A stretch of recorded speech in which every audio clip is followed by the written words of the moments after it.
기원전 7천여 년 전부터 현재까지 1만 년의 유권 역사를 가진 대한민국의 근대 백년을 여러분은 아십니까? 1910년 8월 28일 치욕적인 한일합병 이후 36년간 일본은 오랜 역사와 문화를 가져 통치하기 어려웠던 우리 민족을 노예화하기 위해 문화를 왜곡하고 역사를 말살하면서 언어마저 없애려고 하였습니다. 젊은 남자들은 전쟁터로, 처녀들은 종군 위안부로 끌려다녔고 식량과 자원은 수탈되었습니다. 그리고 찾아온 1945년 8월 15일 해방. (38선으로) 남북 분단의 역사가 시작되었고 1950년 참혹한 6.25 전쟁을 겪으면서 우린 모든 것을 잃었습니다. 일본의 식민 지배를 막 벗어난 우리에게 전쟁은 너무도 가혹했습니다. 어떤 희망의 말과 미래도 장담할 수 없었습니다. 허락된 것은 오로지 생존을 위한 작은 기도뿐이었습니다. 당시 전 세계 어느 나라도 우리나라보다 못 사는 나라는 없었습니다. 자원도 없고 기술도 없고 인재도 없는 우리에게 꿈이라고는 오직 굶지 않고 하루를 넘기는 것이었습니다. 이 배고픔이 대물림 되지 않기만을 바랬습니다. 우리에게 삶은 너무나 가혹했지만 우리는 결코 포기하거나 도망가지 않았습니다. 당시 유엔에 등록된 나라는 모두 120여 개국. 인도 다음으로 못 사는 나라가 바로 대한민국이었습니다. 가진 것이라곤 아무것도 없는 우리에게 밀가루나 옥수수는 원조해 줄 수 있어도 산업화와 근대화를 위한 자금을 빌려줄 나라는 어디에도 없었습니다.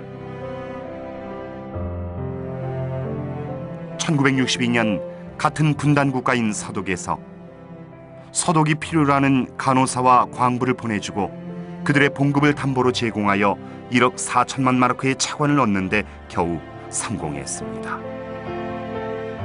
낯선 땅 서독으로 간 어린 간호사들은 시체를 닦는 일부터 시작했고 광부들은 깊은 땅 속에서 뜨거운 지열을 참으며 죽어라 일했습니다.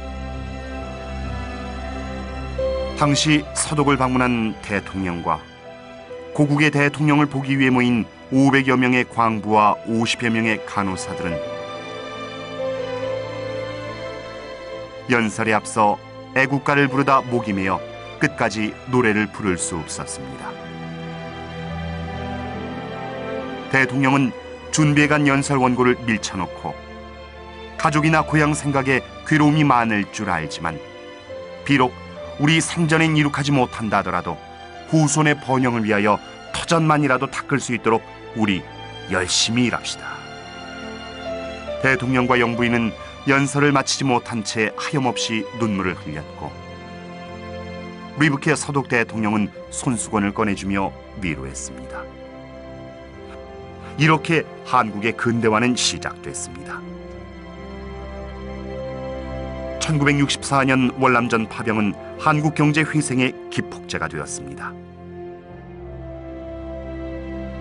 월남 참전을 계기로 미국과 동반자적인 지위를 얻게 되어 1970년대 중동 진출의 기반을 닦았고 태양이 장렬하는 사막의 중동 건설 현장에서는 피 같은 눈물과 땀을 흘리며 밤낮으로 달러를 벌어들였습니다.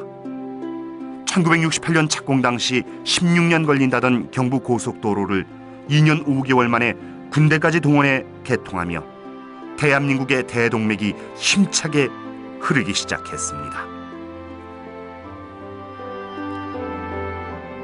1968년 만들어진 포항제철은 일본에 대한 대일 청구권 자금에 의해 정상화되어 중공업 산업의 기반이 되었습니다. 1970년 시작된 새마을 운동으로 범국민적인 잘 살아보기 운동이 시작되었고, 경제 발전을 위한 것이라면 어떤 고통과 희생도 참을 수 있었습니다. 불과 40여 년 전 1970년 당시 선진국과 우리나라의 산업기술 격차는 수십 년에 달했습니다. 그런데 불과 40년 후 2011년 현재 우리나라는 세계 첨단 문명을 선도하는 선진국이 되어 있습니다. 1958년 국민소득 70달러, 1977년 국민소득 1000달러 진입, 2007년 국민소득 2만 달러 진입. 인구 2천만 명 이상 나라 중에 1인당 국민소득 2만 달러 이상인 나라는 세계의 10개 나라뿐입니다.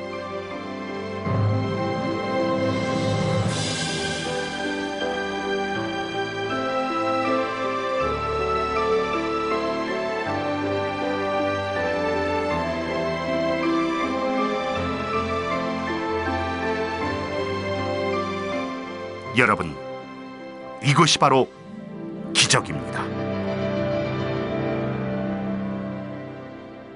어떤 이들은 묻습니다. 한국인들은 왜 그토록 한민족임을 자랑스러워하고 왜 그리 애국심을 중요하게 생각하냐고. 나는 오히려 그들에게 묻고 싶습니다. 어떻게 이런 민족을 자랑스러워하지 않을 수 있냐고.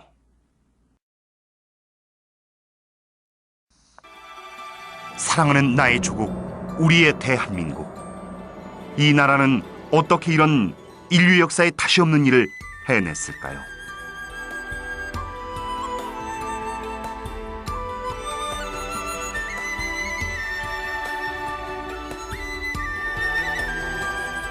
이렇게 1000년의 세월이 지난 후에도 큰 변화는 없었습니다. 그런데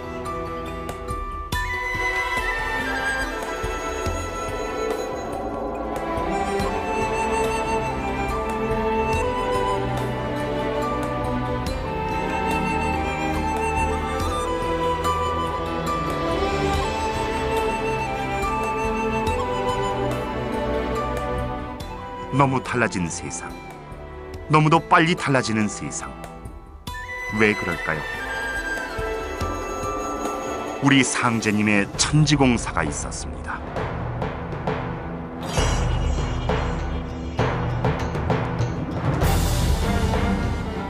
그 한계를 개방하여 천상 지하의 모든 신명이 서로 내왕하게 되니라. 이로부터 지하신이 천상에 올라가 모든 기묘한 법을 받아 사람들에게 희두를 열어줌으로써 모든 학술을 개발하고 정묘한 기계를 발명하여 천국의 모형을 품뜬 것이 현대의 문명입니다. 일제 식민 지하 36년, 참혹한 6.25 전쟁, 그리고 겨우 60년이 지난 지금 우리는 세계에서 가장 앞서가는 첨단 국가가 되었습니다.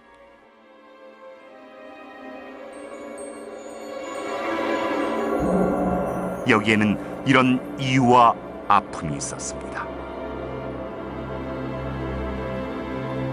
진묵이 천상의 묘법으로 좋은 세상을 꾸미려 하다가